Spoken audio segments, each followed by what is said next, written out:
tarde siempre, con salvación grande. Quiero compartirles esta escritura. Yo tenía dos palabras, dos mensajes, pero al final el Señor puso sobre qué debo de compartirles. Tal vez en una próxima oportunidad puedo compartirles eso que ha quedado ahí pendiente. Pero quiero compartirles un tema que se llama No te pido excusas. Y quiero leer en el libro de San Juan, capítulo 4, verso 34. San Juan 4, 34.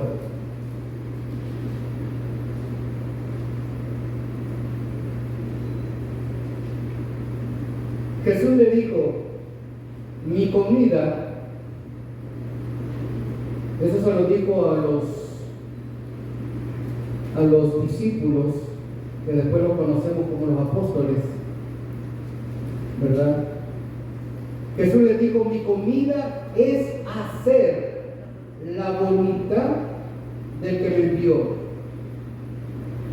y acabar su obra. Eso lo dice en la versión que yo tengo, y allí dice: Jesús les dijo: mi comida es que haga la voluntad del que me envió y que acabe su obra. Y por eso el tema le he puesto: no te pido excusas. El mejor ejemplo del que tenemos en la Escritura, y que nunca ha puesto excusas, es Jesús. Tenemos ejemplos de personas que Dios le pidió, voy a decirlo, Dios le pidió: ve a Nínive, ya saben de quién voy a hablar, ¿verdad? Ve a Nínive y ve a predicarles el arrepentimiento, que de aquí a tantos días voy a destruirlos. El famoso personaje, Jonás. Y Jonás, por razones, voy a decirlo, correctas o incorrectas, él decidió, no quería hacerlo. Decidió huir de la presencia de Dios, y más que de la presencia, decidió huir, poner una excusa tan cómoda como: es que yo sabía que los iba a perdonar. Los judíos de por sí son bien patrióticos, igual como los mexicanos.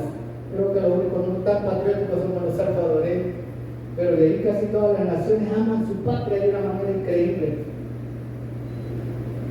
Y creo que eso se experimenta cuando uno está fuera del país donde ha vivido.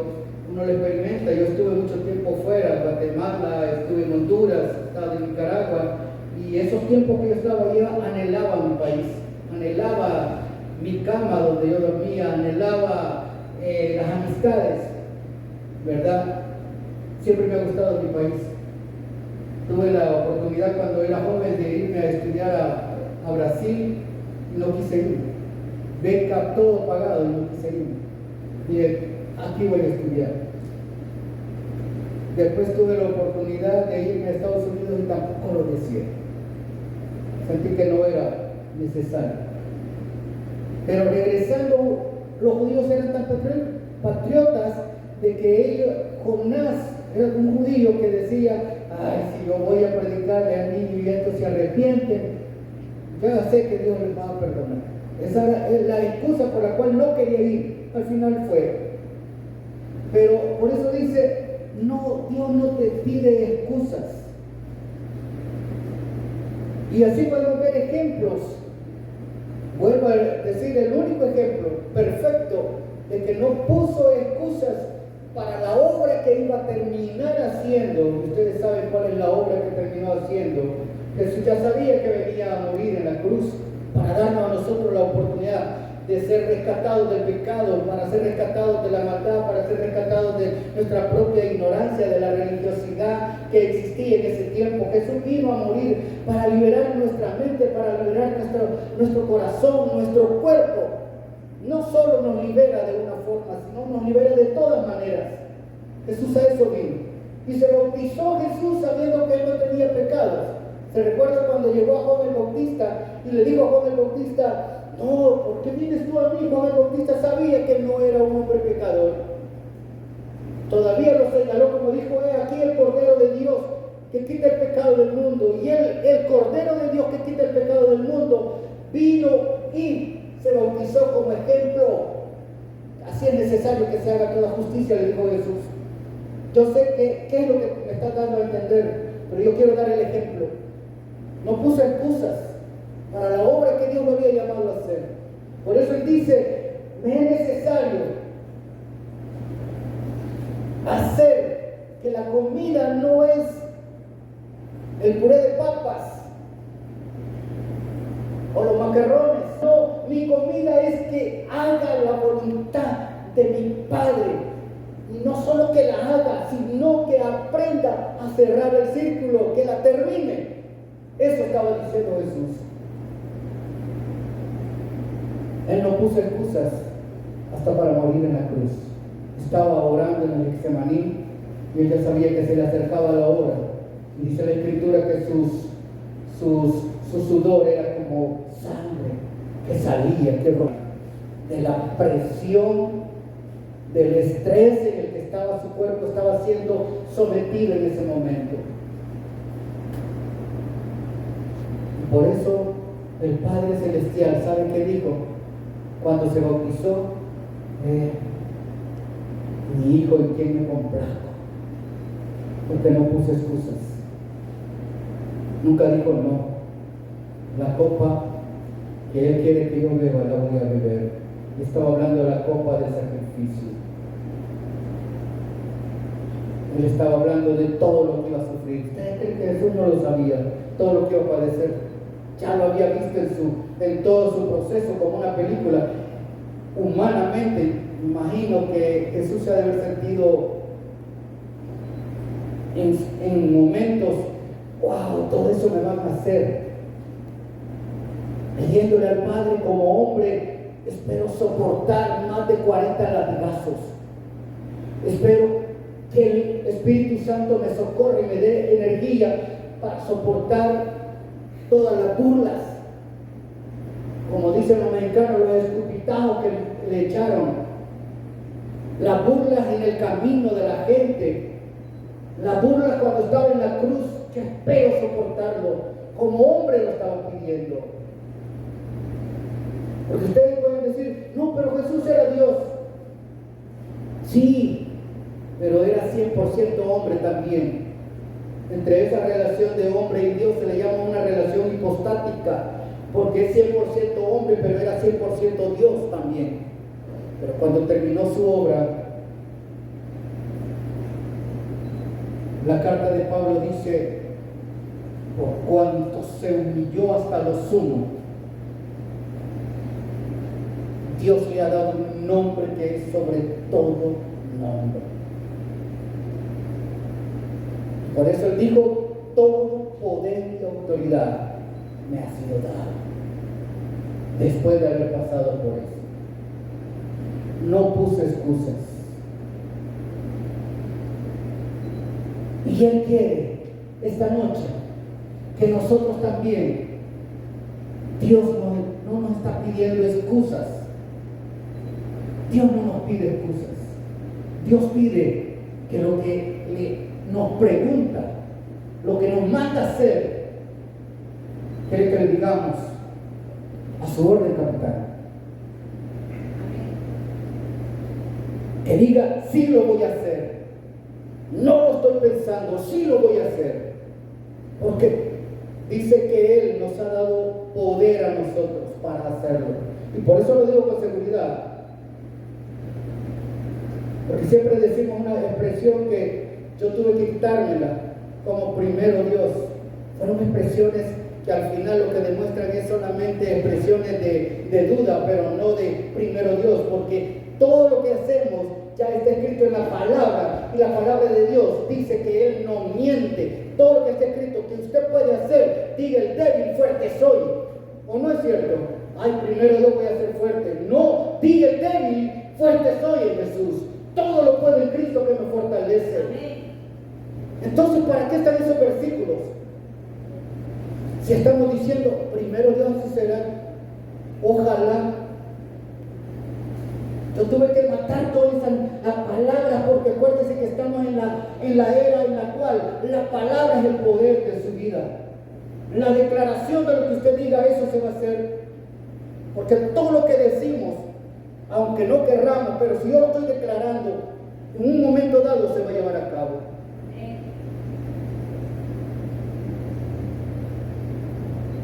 Y Jesús hizo sin poner excusas. Quiero llevarlo a una historia que ustedes van a descubrir. ¿Realmente estoy pidiendo eso? Vamos al libro de San Juan, capítulo 5. Y lo vamos a ir viendo así, desde el 1 hasta ciertos versículos, si me ayudan con esas escrituras. Esta no es una parábola la que vamos a leer. Es algo real, o fue algo real. Como dice, casos de la vida real, ¿verdad? Pero esto sí fue real. Una cosa era la parábola y otra cosa son las cosas que sí se dieron en el momento de Jesús. Dice el libro de San Juan, es el único evangelio que relata esta situación. Después, en un día de fiesta de los judíos, subió Jesús a Jerusalén. Dice el verso 2, hay en Jerusalén, cerca de la puerta de las ovejas, ¿el qué? Que hay un estanque llamado en hebreo Betesda, el cual tiene 5 pórticos.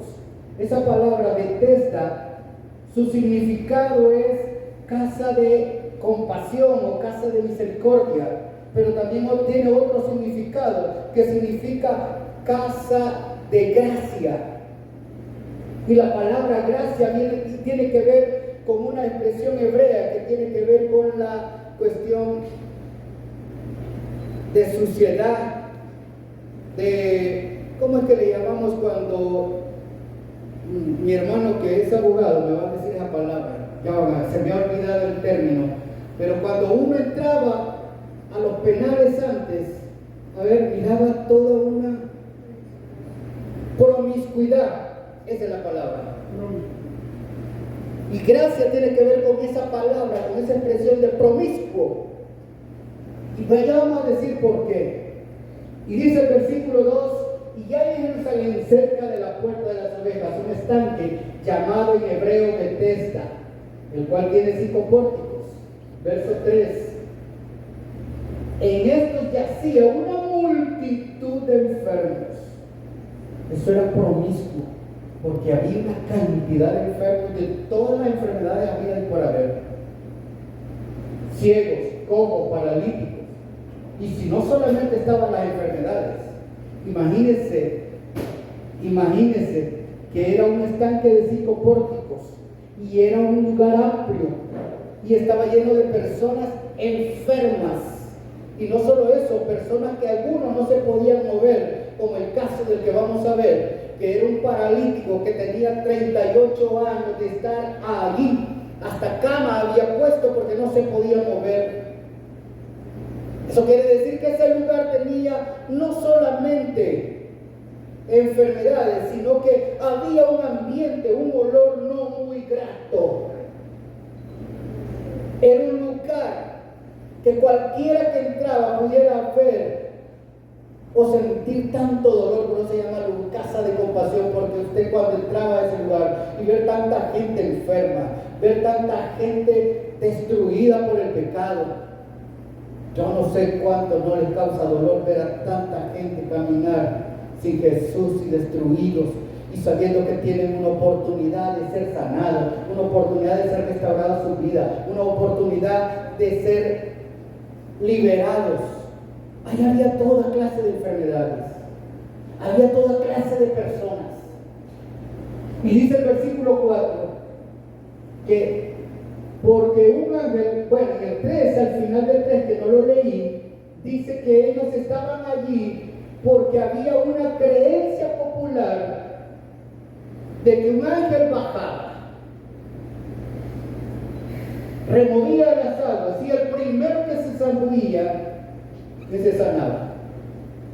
Esa era la creencia, porque dice, porque un ángel que esperaban el movimiento del agua, dice el versículo 3, ya la parte final. El 4 dice, porque un ángel descendía de tiempo en tiempo al estanque y agitaba el agua, y el primero que descendía al estanque, después del movimiento del agua, quedaba sano de cualquier enfermedad que tuviese. No dice que así sucedía, que era una creencia que tenían. Es como que nosotros andemos contando que el cipitío existe, tanto que me lo dijeron, que la cimanaba existe, que la carreta chillona, no, si todos lo comienzan a decir. Fíjate que a las 12 de la noche en la colonia, pero nada más cuando hay empedrado, se oye que comienza a bajar una carreta, va rodando y va golpeando una cosa. Creencias, ¿o no? Que la hayamos visto, yo nunca lo vi. De cipote yo salía a las 12 de la noche a jugar y yo me quedaba porque mi mamá me decía, ¿qué más? Me están llamando y todavía falta. ¿Y para qué ir hasta las 12? Porque queremos ver eso que dice.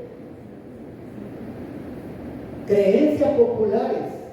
Y esta era la creencia que todos habían regado, que bajaba de vez en cuando, pero ese de vez en cuando era años. Este hombre tenía 38 años y no lo había visto.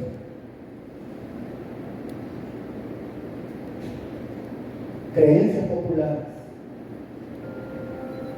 Y dice la Escritura que después del movimiento quedaba sano de cualquier enfermedad que tuviese. El 5. Y había allí un hombre que hacía 38 años que estaba enfermo. Creo que esta historia ya la hemos leído. ¿Sí? ¿Cuánto la hemos leído? Así levanten la mano, sin miedo. Ya la hemos leído, ¿verdad? Yo también. Cada vez que la leo, me doy cuenta de otra forma de predicar. Me conmociona. Que le digo, hay otra cosa que le voy a decir, pero que tendría que ser una predicación. Es increíble que la gente esté atada a creencias todavía. Yo se la valgo a la gente no cristiana, pues allí se dice de todo, pero a veces yo oigo a hijos de Dios atados a creencias populares, hasta versículos cambiamos nosotros, que dicen que está en la Biblia, ayúdate que te ayudaré, que a Dios rogando con el mazo dando, dicen. ¿Y eso dónde está? Le dije a una hermana, aquí está en la Biblia, léalo, hermano. Y yo, creencias, yo respeto a la gente, pero ¿saben qué sucede? Y creo que el pastor César y yo venimos casi de la misma, yo creo que él es más joven que yo, pero venimos de la misma vieja guardia evangélica, donde nos hicieron creer un montón de cosas, creencias. Ya lo he dicho. Había un pastor que me decía que no debería de usar desodorante, que Dios tenía que andar así como Dios me había creado. Y yo decía, será. Más cuando uno está cipote que suda más que el caballo, ¿va? Creencias. Y en pleno siglo XXI o XXII, que ya lo perdí, yo no sé si estamos en el siglo XXIII, todavía seguimos creyendo cosas del pasado. La gente nos sigue queriendo engañar. Y por eso es que, Padre, a las iglesias tengan cuidado con las fábulas, con las enseñanzas. Miren, es increíble cómo todavía iglesias siguen manteniendo creencias que creen, valgo de la redundancia, que así es. Y uno no puede discutir con ellos porque, no, si les digo que no, creo que me linchan. Pero es increíble cómo a veces vivimos y defendemos creencias y y no queremos ver la palabra de Dios. Y paréntesis, le digo, ¿sabe por qué que seguimos teniendo esas creencias? Porque no leemos ni estudiamos la palabra de Dios, y mucho menos oramos la palabra de Dios. Y yo no voy a decir que yo no tuve creencias, sí las tuve, pero le doy gracias a Dios que cada vez que voy teniendo creencias y las descubrí, las fui atando en el nombre de Jesús y me fui liberando de ello. Creencias. Y hasta que llegue el verdadero libertador de creencias, llamado Jesús, comenzamos a ser libres verdaderamente. Cuando Él nos dice, quiero que vayas a la palabra, quiero que estudies mi palabra. Mire, la mayoría de personas que han estado en procesos difíciles saben lo que hacen. Yo oigo a muchos y grandes predicadores, y ¿saben lo que han hecho? ¿Saben qué es lo que han hecho? Se van. Como no se puede ir a las montañas porque las montañas están llenas de gente también, se van, se encierran en un hotel, en una habitación por una semana, y comienzan a orar y a estudiar la palabra, y ahí comienza Dios a mostrarles. Hace muchos, de los que ahora tenemos muchas enseñanzas. Y así como cambiar, por supuesto hay que tener cuidado, porque también así salieron con creencias, han salido muchas sectas engañosas como José Smith. Ya saben de quién estoy hablando, que tiene el evangelio para los americanos, y yo lo respeto, le caen bien los mormones, pero hasta allí nomás. Y déjenme decirle que Jesús entró a ese lugar apestoso, maloliente, feo. Recuerdo cuando estaba trabajando en el juzgado primero de paz de Globasco, a mí me tocaba ir a veces a leerle las resoluciones de la jueza dictadas en una audiencia, y llegaba me tocaba visitar el penal de menores allí en Globasco. Miren, es increíble. O me tocaba ir a ver la Bartolina, llenísimo de Bartolinas ahí en Globasco, de personas, pero que allí hacían todo. Allí se sentía el olor de todos, llegaba a confundirse y se hace desodorante allí, ese mal olor. Y yo cuando llegaba a leerles, porque mire, cuando uno llega a buscar a la Bartolina, le dice el policía, acérquese hasta allá, y ahí le leen, llaman al fulano de tal, y usted no crea que se va a acercar solo él y los demás se quedan allá. Todos se acercan a oír, como que es para ellos la lectura. Y yo leyendo decía, yo leyéndole la resolución, y aquel olor que salía de la Bartolina, eso es, pues dígame, yo me pongo y me recuerdo en esos momentos que trabajaba ahí, cuando Jesús entró por uno de esos pórticos y entró y vio la tendarada de gente tirada, enferma, otros ahí con muletas, otros así con unos grandes vendajes porque les dolía la cabeza, otros aunque sea cojeando, aunque sea con un pie, y un montón de enfermedades. Jesús, ¿usted cree que Jesús ya sabía por qué iba? Porque Él dice que todo lo que Él hacía, su Padre se lo decía a través del tiempo de oración. Y cuando entró a ese lugar con sus discípulos, que no eran muchos, aquel es el que buscan. Eso es tan lindo, hermanos. No estoy hablando de vivir en esa podredumbre, sino ¿sabe qué es lo lindo? De saber que un rey de reyes tiene su mirada puesta en uno, cuando uno no lo merece. Eso que hizo Jesús, aquel que está tirado, tiene años de estar ahí. Yo solo recuerdo cuando tenía como 20 tantos años, estaba entre 25 y 28. Y a la iglesia donde estaba había llegado un profeta de la iglesia sobre la roca y llevaba un mensaje.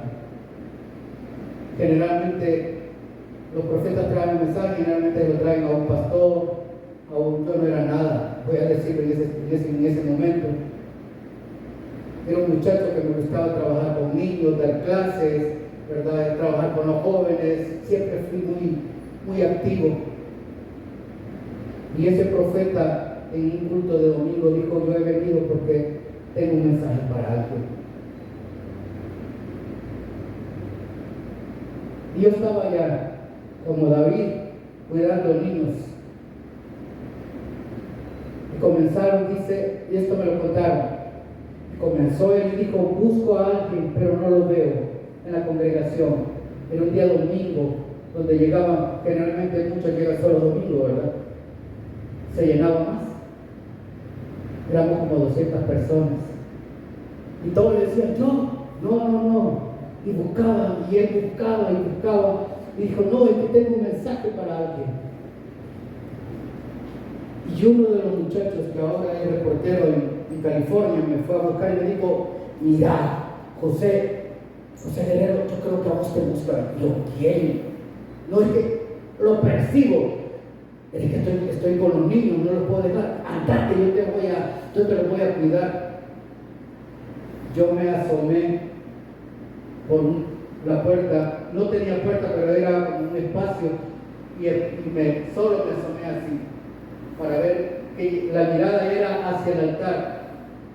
Y ese profeta nomás me vio y dijo: contigo es, para ti tengo esto. Y me dio una palabra que jamás la he olvidado: yo te he elegido como pilar, te he buscado, te he visto sufrir, pero siempre he estado contigo.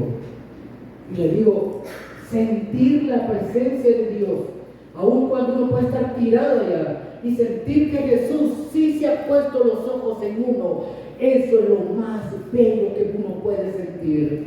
¿Cuántas veces usted se ha sentido que está tirado como ese cojo y que sus oraciones no son escuchadas? ¿Cuántas veces se ha sentido débil, frustrado, decaído, a pesar de que ha leído la palabra, a pesar de que he orado? Sí me he sentido así. Y yo dije: Dios, ese día lloré toda la semana, porque yo sentía que la palabra resonaba dentro de mí. Y jamás lo olvido, porque el Señor, yo le digo: Señor, tú me elegiste para hacer algo, para tu obra. Y ese hombre estaba ahí, en un estado de promiscuidad, tirado por 38 años, acabado, voy a decir. Pero Jesús entró por un pórtico y lo vio. ¿A dónde estaba usted cuando Jesús entró por el pórtico y lo vio? Y la vio y dijo: contigo quiero hablar, a ti quiero señalarte, porque quiero bendecirte. A ti te he elegido para que me cantes, para que me adores, para que aprendas. A ti te he elegido para que me sirvas. Estábamos tirados, hermanos, porque muchas veces estamos en la iglesia, pero no nos sentimos parte de ella. Pero el Señor viene y te dice: sos parte de un plantío, del plantío de Jehová, y por ti morí en la cruz, para mostrarte que tú eres capaz de hacer las cosas que tú dices que eres incapaz. Y Él ha venido a cambiarnos esa manera de vernos. Y ese hombre que estaba allí tirado, Jesús se le acercó. ¿Y sabe qué le dijo? No le dijo: te vengo a regañar, que tenés 38 años y no te has podido sanar. No has sido hábil para irte a tirar a la piscina esa. ¿Sabe qué le preguntó? ¿Qué quieres? ¿Qué quieres que yo haga?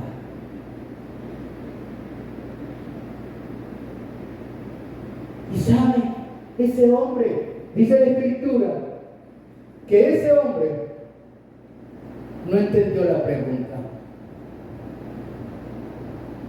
Porque Jesús, ¿qué quieres que yo haga por ti? Jesús ya sabía que lo que necesitaba era ser sanado. Pero mira, hay personas que estamos necesitando de algo. Y lo sabe que lo que hacemos es alejarnos del dador de la vida. Personas que saben que están mal. Y en vez de acercarse al dador de vida, al dador de la salud, más nos alejamos. Por eso es que Él siempre va a preguntarle, ¿qué quieres? ¿Qué quieres que te haga? ¿Qué quieres? ¿Qué deseas? Y ese hombre, verso 6, cuando Jesús lo vio acostado y supo que llevaba ya mucho tiempo ahí, le dijo, ¿quieres ser sano? ¿Quieres ser sano?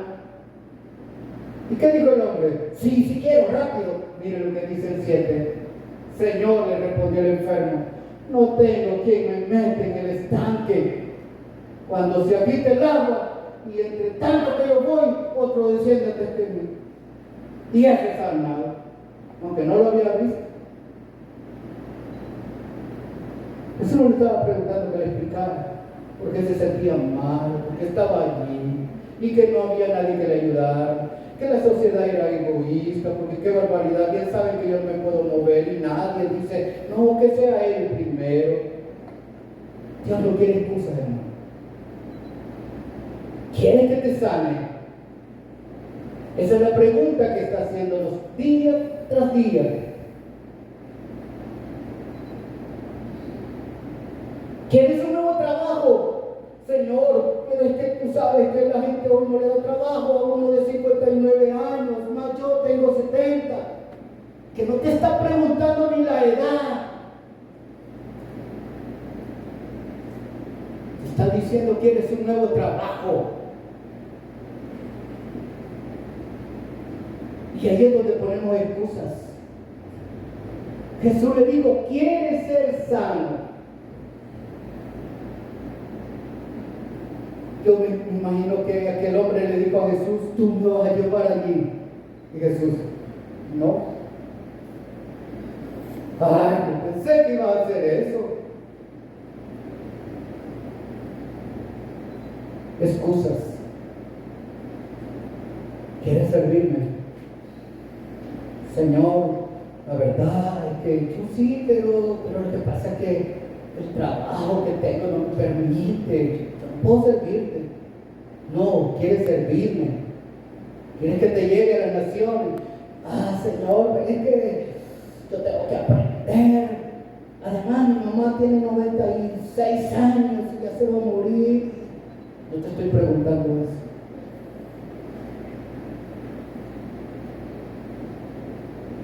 A veces nosotros mismos, por la edad que tenemos, nos desvalorizamos. Ya tengo 70 años, ¿yo qué? ¿Para qué sirvo? Yo solo sirvo para hacer culto en la iglesia. Qué terrible, de verdad. Cuando Dios tiene montonazos de ideas para decirle para qué le puede servir usted. No soy muy joven, ya ni quién me va a hacer caso, tengo 18 años, apenas estoy saliendo del cascarón. Excusa. Excusa y más excusa. Y dice el 8, Jesús le dijo, levántate, toma tu lecho y anda. Jesús cuando quiere hacer algo por usted lo va a hacer. Pero debe de creerle. Y aunque no lo crea, lo va a hacer. Si Él está interesado en usted, lo va a hacer, quiera usted o no quiera. No le digo que a las buenas o a las malas, porque Dios nunca hace nada a las malas. Pero siempre lo va a apretar para que usted haga la voluntad de Él. Todos los caminos, dice, llevan a Roma. Pero siempre nos saca de Roma para llevarnos para Él. Y eso es lo importante. Ya no le diga a Dios que más excusa. Señor, yo no puedo servirte porque mis hijos están pequeños. Gran excusa. Señor, yo no puedo servirte porque vivo sola. No lo digo por nadie. Pero son excusas. Señor, yo no puedo servirte porque no soy casado. O porque soy casado no te puedo servir. Tengo 10 hijos. No tengo hijos y por eso no te puedo servir. Excusas. Dios no te está pidiendo que le digas las excusas. Dios te está pidiendo que respondas como respondió el profeta Isaías. ¿Qué dijo el profeta Isaías? Venme aquí, envíame a mí. Y no solo estoy hablando en la prédica, estoy hablando donde el Señor quiera ponerlo, donde el Señor le quiera llevar, donde el Señor quiera trabajar en nuestras vidas igual. Señor, mire, ¿sabe qué es lo que dice la gente? Yo no lo entiendo. Y eso se lo entiendo, como siempre digo, eso se lo entiendo a los inconversos, a las personas no cristianas, a las que desconocen la palabra de Dios, voy a decirlo. Pero ¿sabe lo que no acepto? Que los hijos de Dios me digan, yo soy así, yo no puedo cambiar. ¿Qué? Sí, yo soy así. Es que yo soy de mecha corta y yo no puedo cambiar. ¿Qué? No puedes cambiar. No cambiar porque no querés. El Señor sí te va a hacer cambiar. Entonces está diciendo, usted está con esa palabra, con esa expresión, está diciendo que Dios no es poderoso para cambiarlo a usted.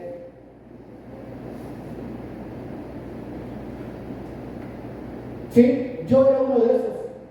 Es que yo no puedo cambiar. Así soy grotesco con Jacqueline. Así soy desobediente con mi mamá. No puedo cambiar. Que el Señor me dijo, ¿quieres servirme? Pero voy a trabajar aquí. Porque primero, para poder hacer, hay que ser, hay que trabajar en el ser. Pero hay que permitirle a Él que trabaje en el ser. Que Él nos transforme, nos cambie. Todavía no me he cambiado, hermano, no crean. Tengo un montón de cosas que debo cambiar. A veces la forma de ver, a veces demasiado serio, dicen algunos. A veces algunos dicen que es demasiado payaso. No sé por qué. O sea, no hay, pero tengo que cambiar. Y Él va trabajando en esa, cada área. Y ha puesto una mujer a mi lado que siempre lo digo y siempre lo voy a seguir diciendo, que me ha ayudado tanto, pero tanto, a ponerme derecho, a ser siempre diligente. Mire, hay cosas en las cuales uno debe ser pasivo, tranquilo, pero hay cosas en las cuales que Dios dice, no, ya, es ya. Y eso me ha enseñado ahí la ven.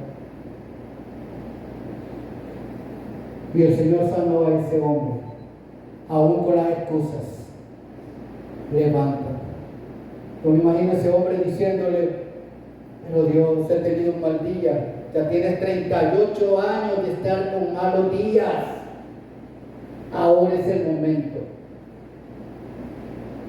Yo recuerdo, tengo una amistad, ya para finalizar, tengo una amiga que ya creo que ya cambió, pero ella cada año nos reuníamos para cenar y siempre me decía, ay no, en el trabajo donde estoy no me gusta, hoy voy a cambiar. Cada año pasa así.